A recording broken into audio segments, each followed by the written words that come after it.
Wabarakatuh. Hello everyone, my name is Nurunisa. I'm from Institute Technology Logistic of Trisakti, and I come from Logistic Management major. Here, I will explain the result of my text about international trading and e-commerce.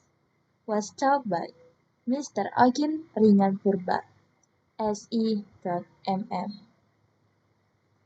Right now, I will share my text about international logistics. First, I will read the agenda. The agenda is number 1, definition of international logistics, and number 2, indicators of international logistics, and number 3, objective of international logistics, and number 4, kinds of international transportation, and number 5, benefits of international logistics, and the 5, barriers of international logistics, and the last, conclusion of international logistics. The next agenda, the definition of international logistics. International logistics refers to planning, organizing, controlling, and executing the flow of goods, information, and other resources through global supply chain from one country to another. It involves a wide range of activities that include international transportation, inventory management, custom arrangement, coordination with international business partners, and the use of information and communication technologies. And the next agenda is the indicators of international logistics. And number 1, their procurement and purchasing. This component involves the process of procuring and purchasing raw materials, component or finished product from suppliers in different countries. And number 2, inventory management. This component involves managing the inventory of goods involving inflow, outflow, and inventory control. The objective is to ensure the availability of the right goods at the right time, avoid excess or shortage of inventory, and optimize overall inventory levels. And the third, transportation. This component involves arranging and executing the transportation of goods from one location to another. It includes selecting the right mode of transportation, managing routes and network arrangement, paperwork, permits, and monitoring and tracking shipment. And number 4, warehouse and warehousing management. These components involve managing the warehouse and storage facilities required in international logistics.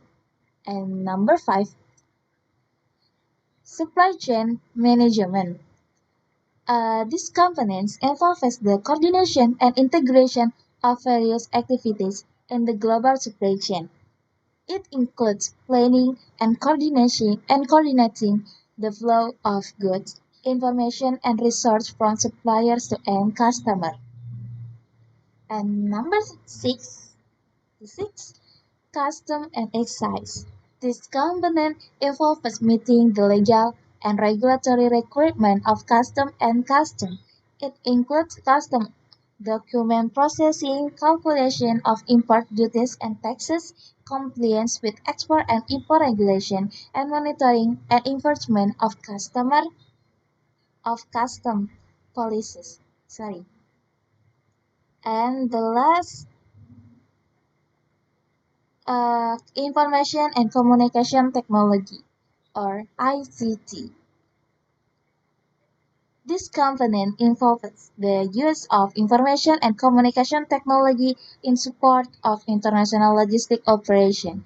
It includes transportation management system, tracking and monitoring system, inventory management software, electronic collaboration with business partner, and data integration within the supply chain. Each of the components interacts with each other and contribute to the overall international logistic process. It is important to integrate and coordinate each of the components properly to achieve efficiency and effectiveness in managing the flow of goods and information in the global supply chain.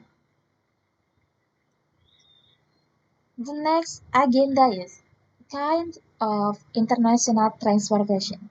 There are three transportation from international logistics. The first, air transportation, and number two, water transportation, and the last, land transportation. This land transportation, there are truck container, uh, railway, and pipelines. International transportation is one of the key components in international logistics. It involves the physical movement of goods or products from one location to another in different countries. Here are some common types of international transportation used in international logistics. The next agenda, the objective of international logistics. The main, the main objective of international logistics are to ensure the efficient and timely flow of goods, minimize logistic costs, and meet customer needs in the global market. This involves managing risks, monitoring and tracking shipments, meeting international trade regulation, and effective collaboration with suppliers, logistic partners, and customers around the world. The next agenda is barriers, barriers of international logistics. In international logistics, there are several barriers or obstacles that might be encountered.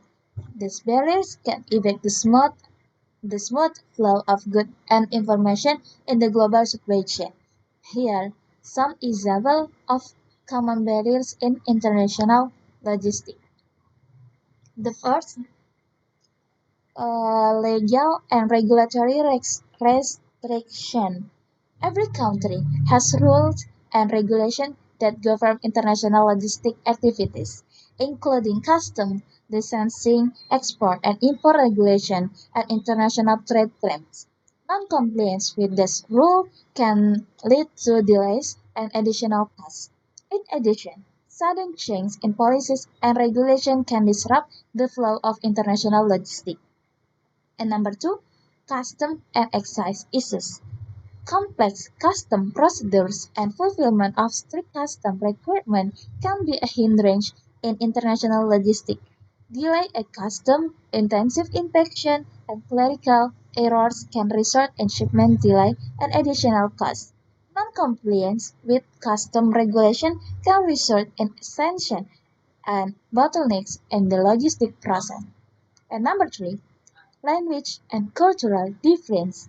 International logistics involves interacting with various business partners in different countries with different language and culture. Language difference can lead to misunderstanding and miscommunication, while culture difference can affect the way of doing business and differing expectations in terms of time, negotiation, and business relationship. And number four, inadequate infrastructure. Inadequate logistic infrastructure, such as poor roads, inefficient ports, and limited transportation accessibility, can be a hindrance in international logistics. Inadequate infrastructure can cause delays and additional costs in the process of shipping goods. And number five, security and vulnerability risks. International logistics can be exposed to security risks, including theft, damage, or loss of goods. In addition, risks associated with natural disasters, political conflicts, or other logistic disruption can affect the smooth flow of international logistics and result in disruption in the supply chain. And the last uh, economic factor and exchange rate change. Economic factors such as fluctuation in currency exchange rates and change in global economic conditions can affect international logistics costs. Sudden change in economic conditions can lead to price instability, change in transportation costs, and volatility in the international supply chain. In the face of these headwinds, it is important to have good planning, careful monitoring, and effective risk mitigation.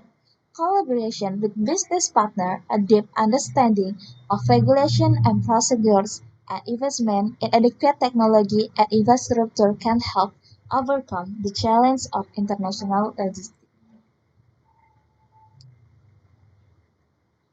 The next agenda is benefits of international logistics. International logistics has significant benefits to a country's economic growth. Here are some of the benefits of international logistics to economic growth. The first is market expansion. International logistics allow companies to access global markets more efficiently by providing effective and integrated distribution channels. International logistics help companies expand their geographical reach new customers, and increase sales volume. This can have a positive impact on the company's revenue and profit growth. Number two, the second is operational efficiency. A good international logistics system can help companies optimize their supply chain by efficiently managing transportation, storage, and distribution. International logistics can reduce a company's operational costs. These efficiencies can drive economic growth by increasing a company's productivity and profitability. And the third, innovation and competitiveness. International logistics encourage innovation in business in an effort to increase efficiency and competitive advantage. Companies often develop innovative logistics solutions. This includes the use of the latest technology, the development of integrated supply chain management system, and the improvement of operational process. Such innovation can give companies a competitive edge, strengthen their position in international markets, and promote economic growth. And the last is growth of export industry. International logistics plays a key role in boosting a country's export industry by providing efficient means of transportation, smooth custom arrangement, and good supply chain management. International logistics help companies deliver their product to foreign markets quickly and safely. This export growth can contribute significantly to a country's economic growth, create jobs, and increase national income. The no, Short these benefits, international logistics plays an important role in supporting a country's economic growth. However, it is important to remember that effective implementation and investment in adequate logistic infrastructure is essential to fully utilize the economic growth potential that international logistics can offer. And the last agenda is Conclusion: international logistics is an important component in managing the flow of goods and information on a global level. By achieving the aforementioned goals and overcoming the obstacles that might be faced, international logistics can benefit companies, customers, and society as a whole. Okay, uh, I think enough. That's for your attention. Thank you very much, and thank you for watching this video. And don't forget to like, comment, subscribe, and share this.